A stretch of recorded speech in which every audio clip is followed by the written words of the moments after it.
And a happy Thursday afternoon. Yes, afternoon. Okay, sorry. It is Thursday, right? Yeah, I was going to say all the days are running together at this stage, so please forgive us. But either way, welcome to our top rope spoilers for Backlash France coming up this Saturday, live from Lyon, France. The first event in there since Paris picked one up almost 15 years ago. God, so it's been a little bit since the most beautiful country in the world, self-proclaimed, has gotten a major premium live event. So the first thing I'm going to do is I'm going to try to do something with that camera because I think we are glitching like crazy. Let's knock that down to a little bit and let's see if we do better. Nah, still glitching a little. All right, well, either way, y'all chat for a little bit. Would it have anything to do with that little thing? I don't know, but we're running with it because I like it.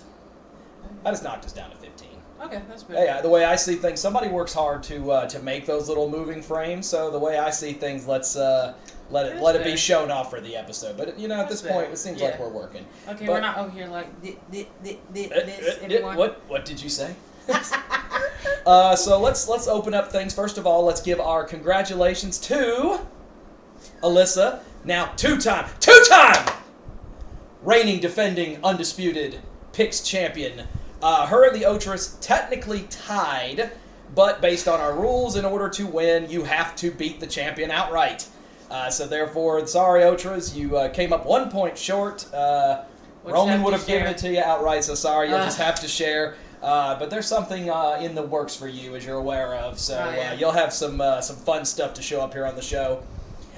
Despite that, though, the OTRAs did score the most points out of WrestleMania 40. They did get 10, Alyssa with 9, and Kia and I with 8.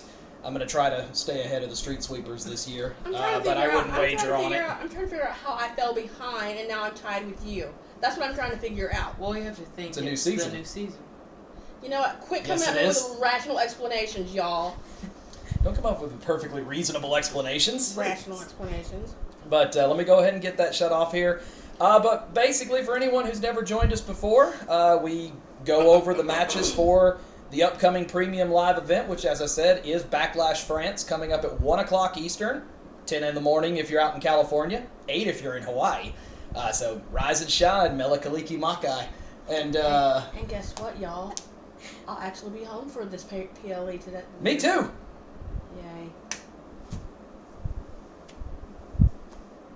I'm going to need y'all's enthusiasm to go up quite a bit. We are live, and our audience is not going to be happy with your level of things, but I'm sure the baby roots will kick in here in a minute. Whoa! Don't touch me. There you go. There's my level of excitement, okay? But let's go ahead and get the show started here. Did we get a sponsor for this one? Actually, we did. Look at that. Zaxby's, please sponsor us. Give us free stuff. Give us all free stuff. Actually, give them free stuff. It's a little too heavy for me, but I do like the chocolate chip cookies. You can keep those coming. Yum, yum. But let's go ahead and move into our first match. Only 5 matches on the card, so, they're expecting to put on a good show, but somehow they'll still manage to turn it into a 4-hour premium live event somehow, some way. They'll probably... That's magic. It's amazing how that happens. Ooh! But we're going to open up with a matchup for the Women's Tag Team Championships over here on the side. As the Kabuki Warriors, Asuka and Kairi Sane of the Damage Control faction is going to defend their Women's Tag Team Championships, and they will do battle with I don't even know what I want to call this team. All I know is I really like the Stormiest. There you go. Yeah. I like it. You're welcome. So we'll work with that. The Stormiest team of Bianca Belair and Jade Cargill. Now, ultimately, the WWE draft just finished taking place a couple of days ago. The Kabuki Warriors, of course, as the current women's tag team champions, are the only 2 competitors on the entire roster that are eligible to be able to go to either show as long as they hold the gold. Right now, they are, however, members of Monday Night Raw. Bianca Belair and Jade Cargill both staying on SmackDown. So this will be Bianca and Jade's only shot at it, unless the Kabuki Warriors want to go over to SmackDown to challenge them once again, which I can't picture happening. So they only get 1 attempt. So let's see if they can make it worth it in what will ultimately be only Jade Cargill's 4th official match with WWE. Alyssa, still ahead. Somehow you're always ahead. So you get to talk first. All right. There's really not much that has to be said for this match. I think the Kabuki Warriors have done their due diligence when it comes to their run, but they've definitely got their toughest competitors in front of them right now. And all I'm going to say is if they care even an ounce about this match, and when I say they, I mean Bianca and Jade, if they care about this match, they're screwed. The Kabuki Warriors are screwed. Like, we've all seen Jade take damage control by herself. Then you add in Bianca and it's for gold. Come on. Like, And a record opportunity for Bianca Belair as the tag titles on the main roster is the one piece she's missing. In terms of the main roster, she's won both the Raw and SmackDown Women's Championships as well as a 4-minute run as the WWE Undisputed Women's Champion before she was cashed in on by Io Sky, ironically, also a member of Damage Control. And of course, never say never when it comes to, going down and possibly getting the NXT Championship to finish the Slam. But this would finish the triple crown for Bianca, and Jade would have an opportunity to be able to have gold around her waist so early, and the ability for Bianca and Jade to go on both shows. So, Kia, give your thoughts on where this one's heading. So for me, I'm going to go ahead and say it. So we all saw Bayley literally win the title that she was so longing deserved, or she has deserved for so long because she keeps putting people over. In my opinion, I feel like the Stormiest, I feel like they deserve these titles. I feel like, piggybacking off what Alyssa said, if they even care enough, and which, I mean, when they weren't fighting for titles, they cared about the match, because you could clearly see that every time they would go toe for toe with the Kabuki Warriors or whoever was put in front of them, they would actually, do it in the quickest time possible. But for me, what is it? Io Sky has already lost her title to Bayley. So I feel like at this point, I feel like the Kabuki Warriors will lose their title to the Stormiest. And Dakota Kai never really held the title. I don't think that's going to ever be a thing. I think Bayley has planned to fracture and break everything down to where that group has nothing after she left. Started it. So. Yeah, exactly. Because she's gone, she's not there, she's leaving them with nothing. Not her, not the titles, not nothing. And even though Bianca doesn't, like Bayley all that much, I feel like they could get on the same page and take the titles, even if they don't, like each other. Are you kind of catching my drift? Semi-following along.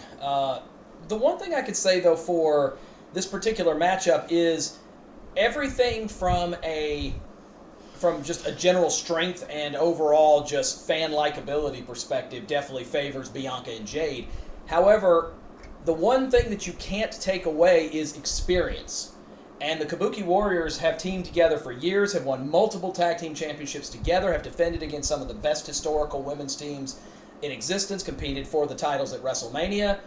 They're both great singles competitors, so each can hold their own in singles as well as competition. Let's remember Kairi originally beat Bianca in the Mae Young Classic when they first got started, although that was a very long time ago. So a lot more has passed since then. So you would wonder in this match, is the best strategy potentially for the Kabuki Warriors to try to prey on maybe Jade's inexperience? Even combining her time with AEW, she's still under 100 matches total in her career. Asuka has over 500 by herself. So, the experience factor just doesn't seem to be in the favor of Bianca and Jade, and you would wonder if maybe that's where the Kabuki Warriors can exploit something, along with also having Dakota and possibly Io at ringside as well.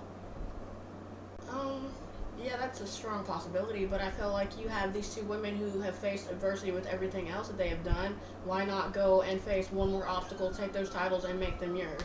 So for me, you have to understand, for me, I've been kind of soured on Damage Control since they kind of turned on Bayley. So with that being said, now I'm kind of soured to everybody across the board with that group. So it's a strong possibility they could, but still, it is what it is. And Alyssa, you hit the nail on the head of Jade, being able to take out Damage Control by herself. But equivalently, this is kind of a 4-on-2. Because I'm sorry, I still don't get You them did- two by themselves are two people in one body. They're 4 against 4. I don't care. That's 3 people. Bianca in one and Jade body each represent 2. No, Oh, wow. that is 2 people in one body. I don't care. That is 4 against 4. It's an even fight. I promise.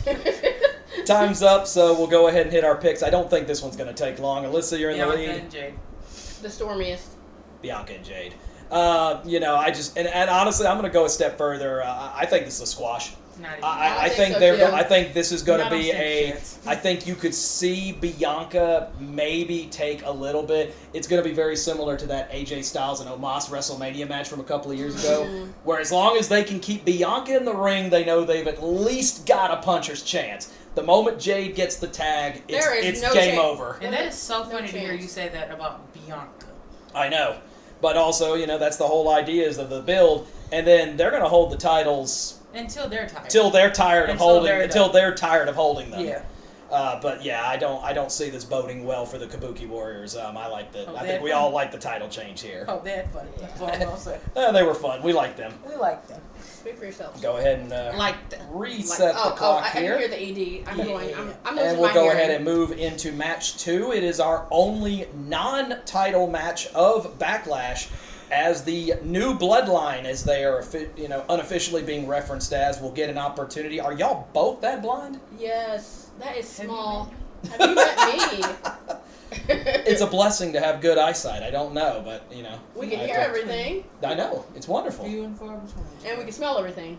You have to be blessed when you They can. cannot. No smell-o-vision here. Okay. But the new bloodline, led by the maybe new tribal chief, Solo Sikoa, teaming with his TMF Tonga, and they will battle the team known simply as Team RKO in Randy Orton and Kevin Owens. Now, Owens and Orton have had kind of a for fun, shared friendship / competitive rivalry against each other. They both competed at WrestleMania for the U.S. title unsuccessfully against Logan Paul, although they were able to, for the most part, stay 2-on-1 until it came time to see who was going to get the pin, and ultimately Logan was able to get himself out of it. But now you look at their teaming up against this unknown entity of the new bloodline. We know Roman's out of play right now. They've kicked Jimmy out. Jay has no interest in coming back to deal with any of this stuff. So you look at Solo, you look at Toma, you don't know where Paul stands right now. So right now you're sitting here with a lot of question marks, but I don't think that the bloodline is going to be sitting here setting up for this match unless they've got something prepared. Tama Tonga is a great competitor. Solo obviously very good, although on a very decent-sized losing streak right now, so you know he needs to rebuild it back. But you would wonder, what does the bloodline have in store for Orton and Owens here? Oh my goodness. So we everybody has seen what has happened over the last couple of weeks from Mania up till now, and how Roman is taking a well-earned vacation. Jimmy has been out due to what they did to him a couple of weeks ago. Jay is looking like he's going to get pushed for a main event something. Well, yeah, we'll be seeing him in a little bit. Yeah, and when it comes to Paul, I feel like with all love in the world to Paul, he is one of the most badass people he comes from, not AEW, but he comes from WCW. ECW. That's it, I'm sorry. Again, I'm old. He comes from ECW, and you can cancel him, you can do whatever. He's just going to come back bigger and better and stronger. That Hall of Fame speech was absolute legendary. And I mean, you knew it wasn't going to be anything less. In that moment, I feel like he's scared, but I feel like he's trying to figure out what's going on with the few bloodline members that's ready. I don't think Solo is the tribal chief. I think there's someone behind them, guiding them, putting stuff in their ear. When it comes to Randy Orton and Kevin Owens, I've always told y'all, this man is a cockroach. He keeps coming back. He will just get knocked down, come back, get knocked down, get locked in the room, come out. And then Randy Orton is just a veteran. But Randy can be... He left, got injured, came back, and I don't think I've seen ring rust on him at all. If anything, he's gotten buff like AJ Styles and a couple of other people that I can't name right now. But these two groups have a lot going. Kevin Owens and Randy Orton have this love-hate relationship. It's mainly they are cool with each other right now, but put a title on the line, and I feel like it'd be every man for himself. I don't know what's going on. I don't know who I'm pulling for at this present moment. I'm just excited to be here to be able to watch it. Yes, I will be here to watch it. Excellent.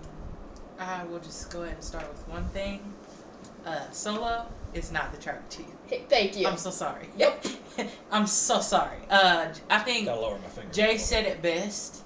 Roman brought them to the promised land. Yep. Roman is the tribal chief. And the So let's go ahead and leave that there. You can love him, you can hate him. Y'all calling for him now that he's gone. Isn't that amazing? Isn't that amazing?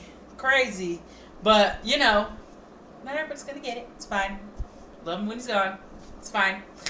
I cried like a baby, like I said I would. She did. It was bad, y'all. But anyway, we're going to move on because we don't want to talk about it. But, no. When it comes to this new bloodline, I mean, you can tell that, like, they're hungry. They want to get out there. They want to, keep that legacy, that line going. They want to keep that, like, I don't know how to describe it other than that, like, aura of dominance. But me personally, I don't know if it works. I mean, they go out there, they smash whatever is moving, and they come back, but, I don't know. I feel like they got a really good set of competition in front of them with RKO. I had to put that extra K in there just so y'all could hear the difference between the RKO. Yeah. But yeah, like, I feel like they've got a really good match coming up, and I honestly don't know where I'm pulling either because you're torn up. My thing with this, and I'm going to say it for everything that it is, Roman's gone. Again, I said he's taking his well-earned vacation. Mm-hmm. When Roman moved, everybody moved. When Roman spoke, everybody moved. My thing is, I feel like Roman's technically learned a lot from when he was in the Shield and being able to just not be the voice, but now he's the voice for the tribal chief. I feel like Roman always had a plan for his attacks. I feel like he always knew what he was going to do, and it was A through Z. I feel like what they're doing is just random. We just gonna throw force at him and it'll work. It'll work. Roman literally used the brain power of the tribal chief. Exactly. And that does leave you, wondering as we piggyback off what was said, if, there is someone in the background pulling the strings, perhaps a Pour the Tea episode for y'all at some point in the future because, we can speculate, there are of course a lot of names that are still sitting there, but, who is truly the one that's pulling the strings and running the show here. But we are out of time, so we do move on to our picks. Kia, you're in tied for second, I guess, or third, technically. No, it's second. Don't let him get it wrong. 10, 9, pair of eights, third. It's okay, though. That's fine, whatever. Okay. Either way, you're up first. I'm picking Randy Orton and Kevin Owens because I feel like with everything, Randy's a vet. He's going to have a game plan. I feel like him and Roman. Fuck, I miss him. I'm sorry. Sorry for cursing. It's like that, man. I miss him. Roman, please come back. Please come back. Don't let this shirt fool you. Still love you. No, I feel like I'm picking Roman and KO. I feel like there's going to be a game plan. Randy. What'd I say? Roman. You know what? Moving on. The other team that's not the bloodline. So Randy and KO. That's it. That's what I'm picking. Let's move on. Good grief. That took way longer than it should have. You know what? I'm going the other way. I'm actually going to go new bloodline. If you're going to build Solo, even as the de facto, tribal chief right now, the person leading the way, he's going to be the one wearing the suits, holding the mic, everything else. You can't let him sit on this, 40-plus match losing streak. And also, yes, it's over 40 matches now. Damn. And then you also have the first official match for Tonga. Everybody's been wondering, with him being a free agent for several months, when was he going to join the bloodline? Now he has his opportunity, and you cannot have him fall in his first match. Otherwise, you're just dooming them from the beginning. I do think this will be one of those by crook type of moments, but I do like the new bloodline taking this one. As much as I don't like it, I think I'm going to have to take the bloodline, too. Just because by myself. Yeah, just because again, you're right when it's building them up, but also you have to think he leads them on and off camera. He steers them. He's writing back there. I love it. You got to. But the man is he's writing for the WWE, and then he's gone off and he's like spending vacation time, and then not only that, supposedly he's in a movie. I saw that. Girl, we No, going, I saw right? that. Okay. There's some more. Aw. There's your next pour the tea as well.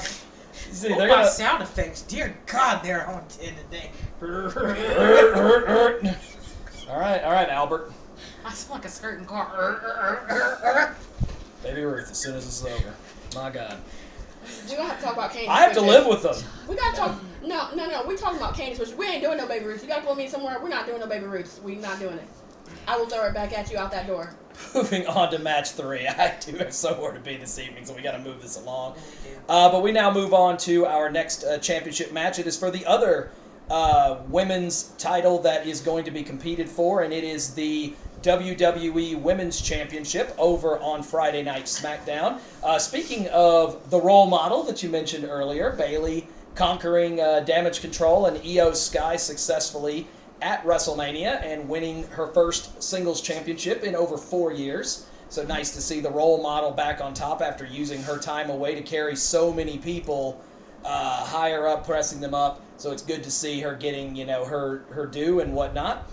She has successfully defended her championship once by disqualification, unfortunately, against Naomi, who is one of her 2 opponents. Also, Tiffany Stratton has been a consistent thorn in Bayley's side since her official call-up and subsequent retain on SmackDown through the draft. So now we see who will be the person running the women's blue brand division when all of this is said and done. This one will be under triple threat rules, so no disqualifications, no countouts. First pin takes the championship. We have the incumbent title holder Bayley against old school era Naomi and the new school in Tiffany Stratton. So, Tiffany has impressed, already competed inside of Elimination Chamber, same as Naomi, and pinned Naomi in that match, and each of them holds a pinfall win in singles competition over the other as well. Naomi and Tiffany have also each taken Bayley to her limit since winning the championship, although no title changes along the way. So now all of those combinations kind of meet at a head in France, when Bayley's true first title defense since winning it at Mania. Let's see, who do I want to start with? I'm going to go ahead and start with Tiffany. She really has impressed. I feel like they gave her the absolute correct push coming out of NXT. I hope we see that for the new people coming up from NXT. Absolutely. That girl came in, slapped everybody in the face, said, "I'm here. It's Tiffy time." And I'm loving it, honestly. Y'all know I love a good heel. She's come in. She's done exactly that.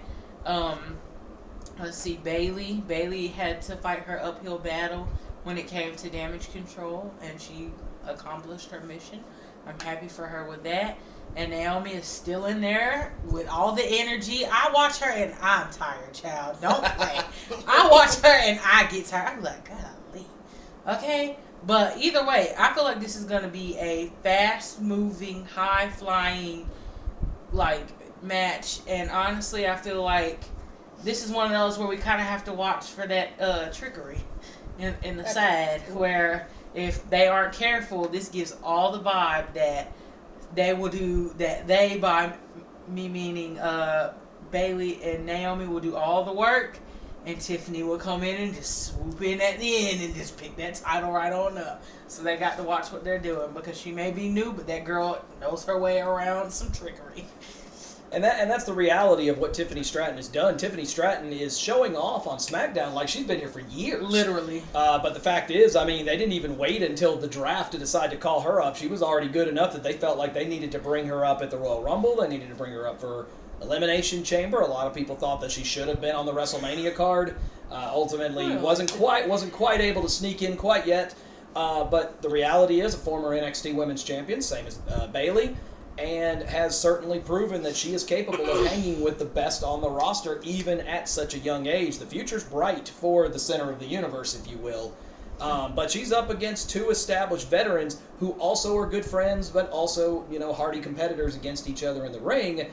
So Tiffany may have her work cut out for her, because at least up until now, it's only been one person she's having to deal with. Now she's having to deal with both of them. Okay, if you can deal with Becky Lynch, of all people, Becky is one of the most fiercest, most talented females you have in this division. If you can Did you hear Landon in the other room? That's women's world champion Becky Lynch. He's screaming at me. He's gonna scream at me. Y'all just don't get to see that. If you can deal with Becky Lynch of all people, I feel like you can deal with anybody. And Tiffany literally carried her own in that match against Becky. And minus the table. I feel like we can. Y'all are never gonna let that part I feel like Amen. we can put it in the background with the chair and the ladder. I feel like she's done enough to surpass that moment, unlike some people we know. But that's not the point. What I'm saying is Tiffany has come in, like Alyssa said, and she's done the damn thing. And when I mean she's on Tiffy time, she literally is on her time. Nobody's going to tell her what to do, how to do, where to do. And I love the fact that she can talk some ish to the crowd. So you thought I wasn't? I already told y'all. Let me show you. I'm going to do it. I love it. I just don't know what else to say besides she's talented. I'm excited to see what her future holds. She's bright. And let's just go for it, girl. You got this. Now, when it comes to Naomi, y'all all know we love Naomi in this house. We all know that she is a force to be reckoned with. She is tough. She went away and she came back, and we're glad that she's back against Bayley. Her and Bayley going at it, and then now having to add a third person. The only thing I don't like about the situation is that we've seen Tiffany over 2 weeks literally get both of them. I feel like at this point, I know it's supposed to be everyone for themselves, but I feel like they're going to game plan to get her out. I feel like the opposite. They're going to game plan to get her out of it. Then they're going to wrestle, and then they're going to someone's going to cover the person. I feel like, in all retrospect, it might be Bayley, but you know what I mean. But then on the flip side, they're going to say they're going to do all the work, and she's going to get the credit. So we're going to have to see how that goes. Welcome to the two-face, one-heel triple threat match. Right. The faces do all the work. The heels end up taking care of the business Now, at the end. The thing that gets me is as long as Dakota doesn't interfere, I think Bayley's fine. Why would Dakota interfere? I mean, there's still some bad blood right there, isn't it?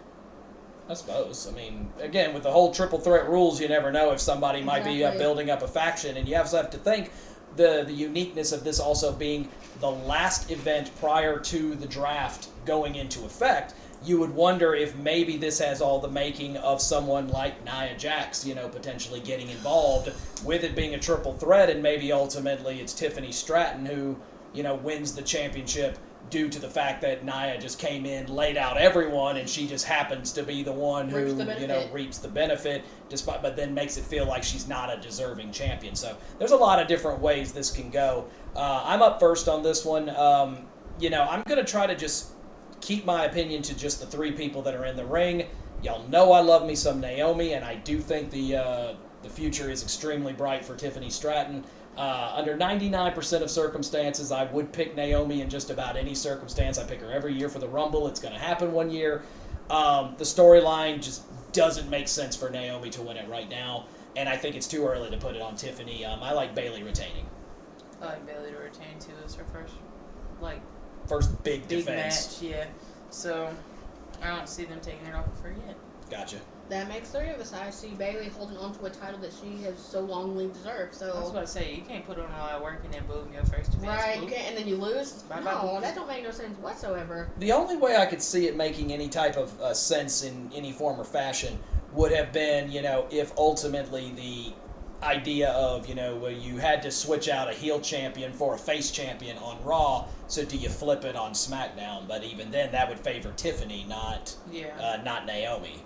So, either way. But we've got Bayley across the board, so it makes sense, and we'll see if that one continues. Hey, the new Bayley plates are on our belts. If you haven't watched my plate exchanges from yesterday, 2 parts, all the new belts have their new plates on them. And speaking of new plates, let's hit our co-main event, which is for the World Heavyweight Championship over on Monday Night Raw.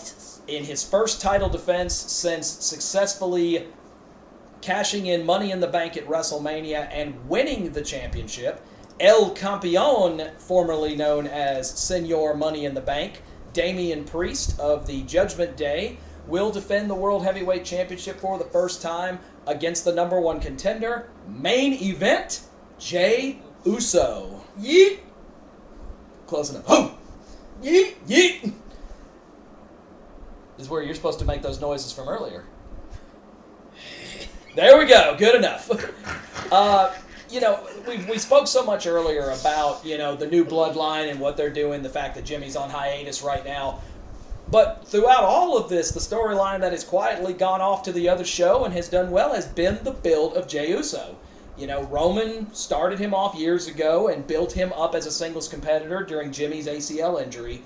And since then, he just really hasn't turned back. And now he is easily the most popular name, maybe outside of Seth Rollins, that it currently sits on Monday Night Raw. And with Rollins currently sitting at home injured as well, Jey Uso is the face right now carrying the red brand. And what praise you could say for that? Who would have pictured that 4 or 5 years ago? Roman, because he had to break his ass down to build his ass right back up. It's not about what you know, it's who you know sometimes. Exactly. And it was harsh to see, but maybe that was for the best. Maybe, going in that direction of having to break him down, not just mentally, physically, emotionally, and everything else, to get him where he is right now. But you end up looking at, what Jey has become and has absolutely become the fan favorite. He's selling merchandise out the door. His number one merch seller. So, but you also look at Damian Priest, who, held Money in the Bank for almost 8 months. And a lot of people speculated that, he was not going to be successful in cashing in Money in the Bank. When was he going to do it? He's not even the leader or the main member of his own group because of Mommy, Rhea Ripley, Finn Balor. Seemed more focused on winning tag team titles than he did ever actually going for one of the 2 main world titles.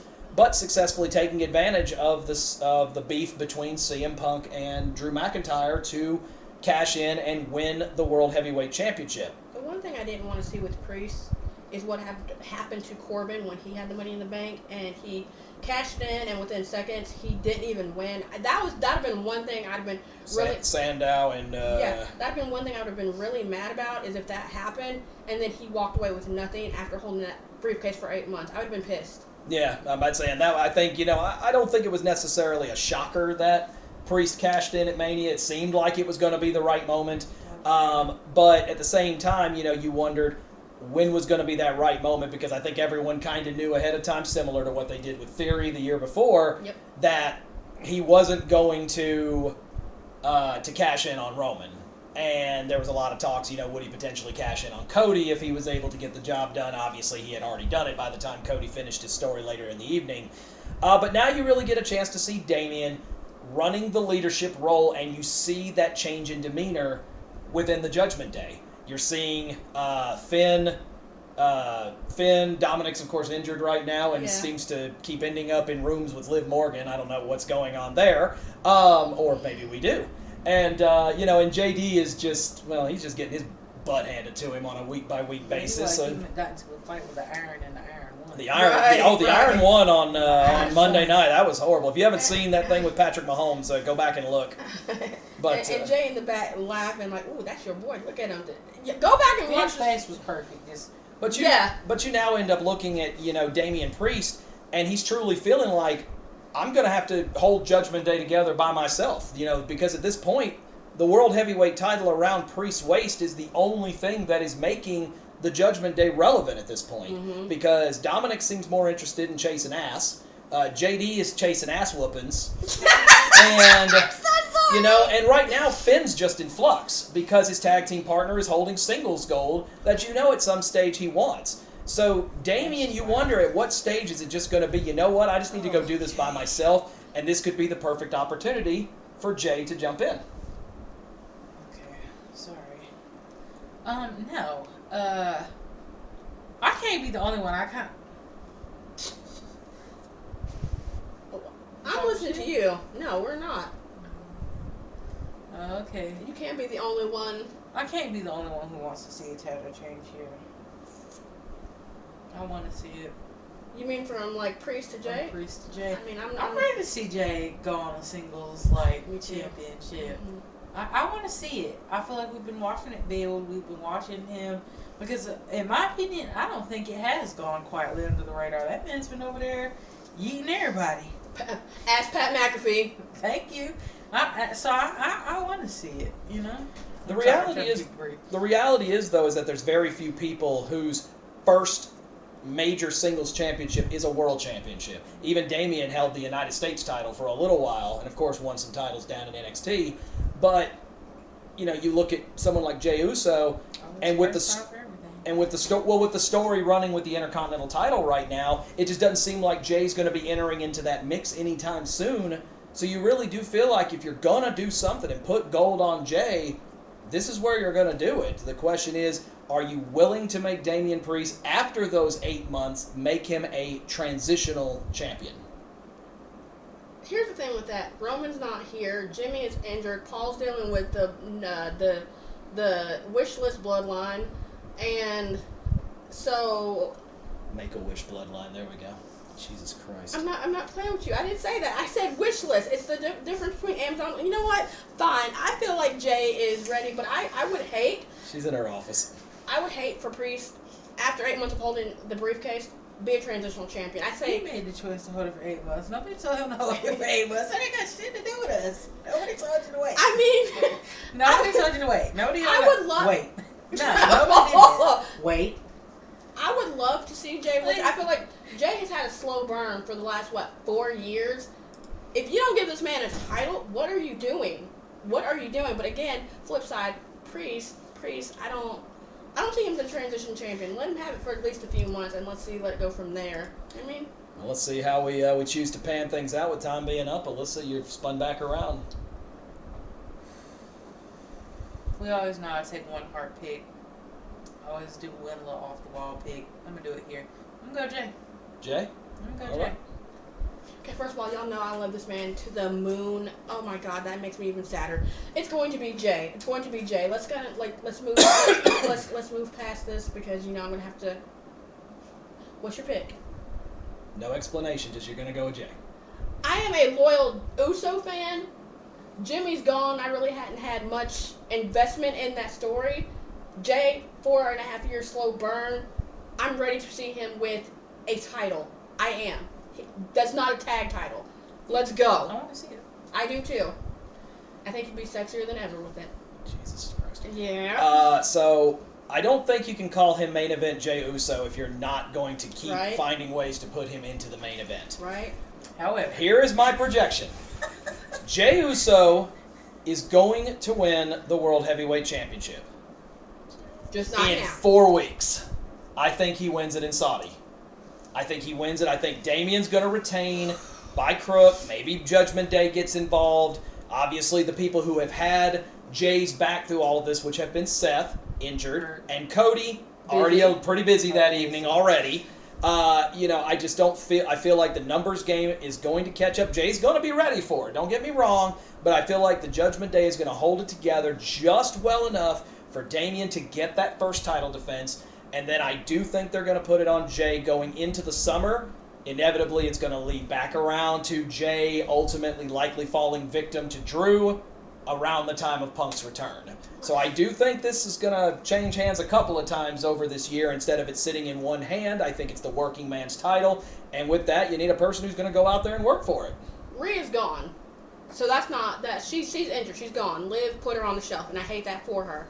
Dom is Putting injured. her on the shelf. Yeah, Dom is injured, and supposedly for an injured man, he's chasing the blonde kitty cat. Okay, JD looked like he got knocked out and had to come back from that. I wonder if he can really see outside of whatever's going on. And Finn, I think might be the only other person that might be able to help. Senor. El Campeon. Yeah, thank you. I'm sorry. Exactly, Alyssa, what you were about to say. Bisexual Undertaker. I think he said that was 2 strikes for me, you guys. Boy, I tell you one thing, I'm going to have to really take a look back through when I'm setting the criteria for allowed to monetize this. I'm really going to have to go back and go like, yeah, we said that. Damn, we said that. Oh, damn. Shut your mouth. Shut up. Let's move to the main event, and I know Kia has been just waiting for this one because not only is she proud that she finally gets to be the one who gets to talk about her guy, but also hold the title with the new plates. So let's go ahead and bust that out, shall we?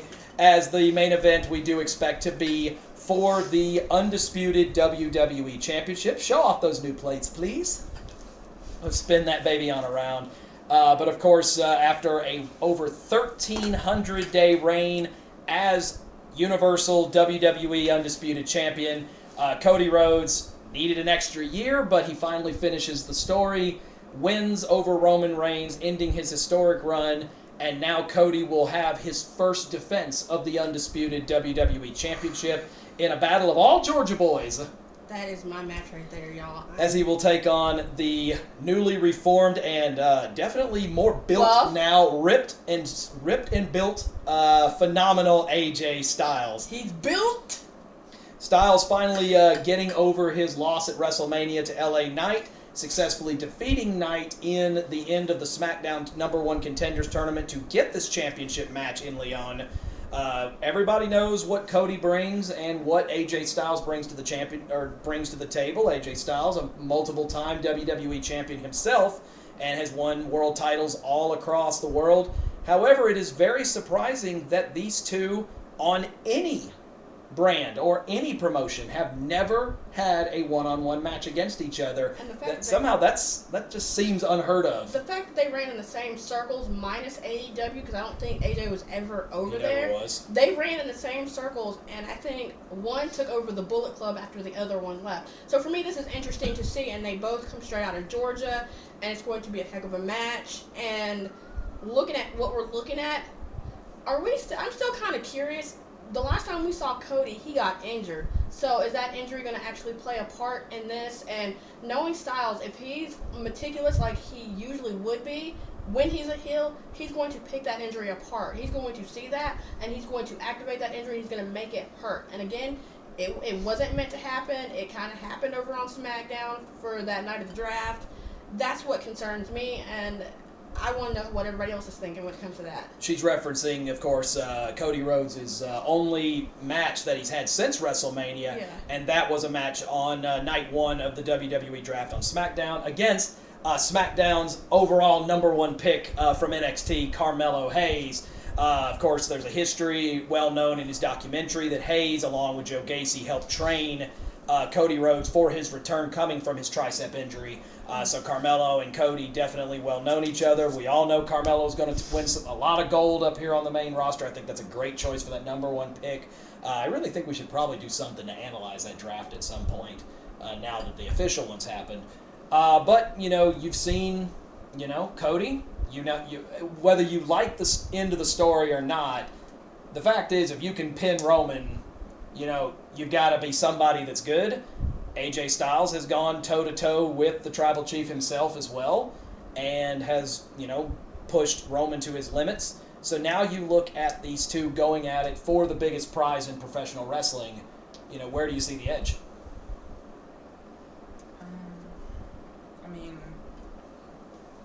Did we figure out about that whole thing? Which one? The whole injury thing?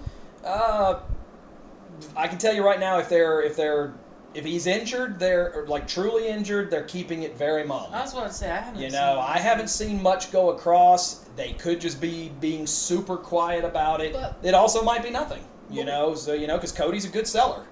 But we also didn't see that much about the torn pectoral either, and he came out and he ran that match with Seth too.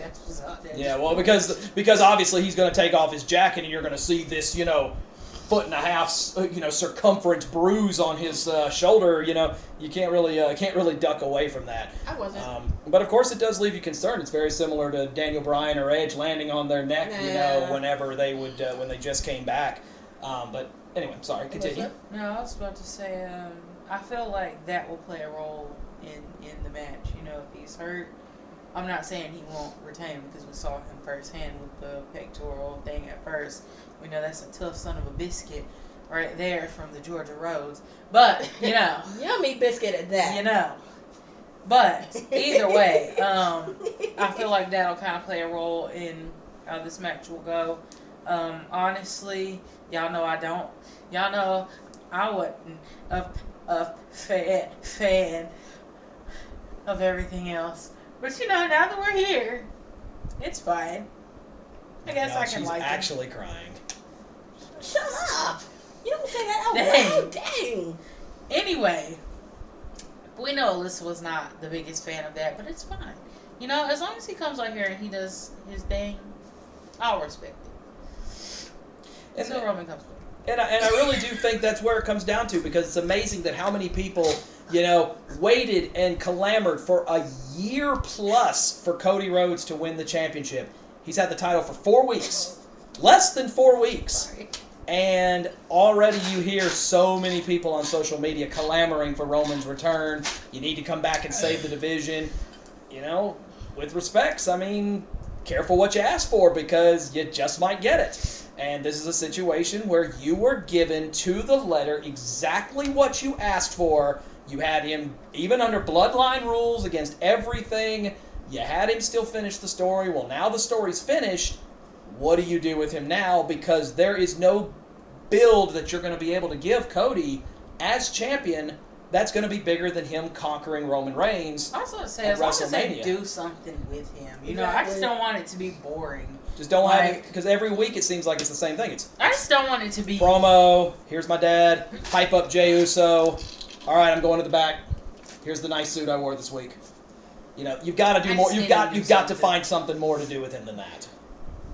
So either way, I'm excited to see it. Yeah, this is going to be a fun match, and this is no disrespect. Styles is going to push him. Yeah, they've got a lot of different ways they can go with it. So let's find out which way we're going to go with it. Kia, you're up. We already know who I'm pulling for. No, we don't actually. Say with two Georgia boys, I was not so sure on this one.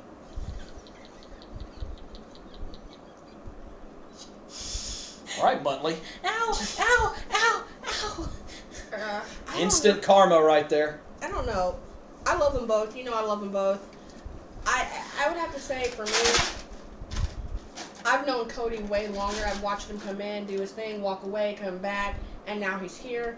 And then I also fell in love with AJ Styles. That's not a mystery. Everybody knows this. With all respects to AJ, same like Priest. I don't think you let Cody literally run the next 2 years of chasing a title that he's been wanting, not just for himself, but for his dad, to have him go up against someone else, doesn't matter if it's another Georgia boy or not, to have the title taken off of him. I'm picking Cody. See? In case y'all can't see, I wore the new shirt that I bought. She bought the shirt. And I'm kind of mad I didn't get the whole the story one. I even told girl said he got to finish the story. And I was so and he finished it, and Alyssa said, "So you gonna get the shirt?" I was like, "At some point, I'm gonna get the shirt." You gotta get the shirt. So there's only one scenario where Cody loses the championship in this situation, and that is if that injury against Carmelo is legit and they're being mum about it, because he winced bad. Now, again, Cody's one of the better sellers in the game, so he may have sold it. Also, he may have jammed something, that maybe wasn't anything to do with his tricep, but you hope that's not the case, because obviously I don't want to see anybody on the shelf. I want to see a healthy roster, and that's one thing we haven't seen in quite several months is a fully healthy roster, which does make it a bit tricky. If Cody, unless he is to the stage to where he is going to have to go on the shelf for a couple of months, he's not losing his championship here. You can't have him finish the story and beat Roman, then lose in his first title defense. So I'm going to believe that Cody's going to gut this one out.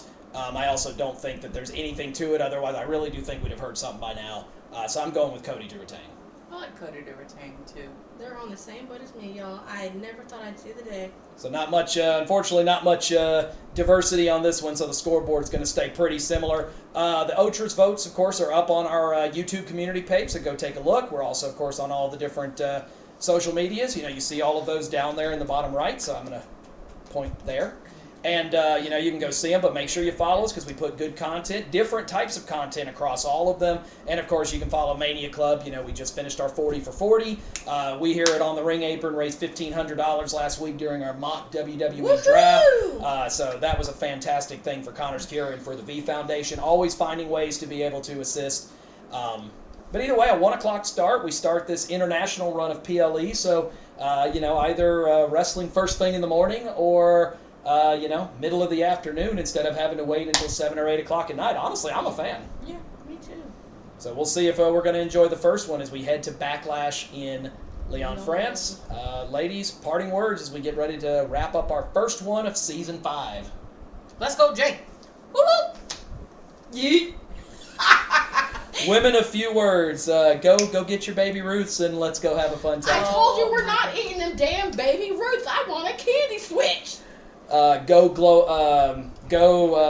Stormist is what I'm looking for. I want Jade and Bianca to come out, show up, show out. Can you imagine them especially in a location where it's all about fashion and it's all about looks? Oh, I can't wait to see the outfits they come in. I want to see Jade's hair because she's always switching her hair up. So what's she gonna come out with? And I can't wait. I'm excited. Son of a bitch. I mean, we've already cussed a few times, so I may as well. A few. Either way, y'all go have yourself a great night, and we will catch you guys Saturday.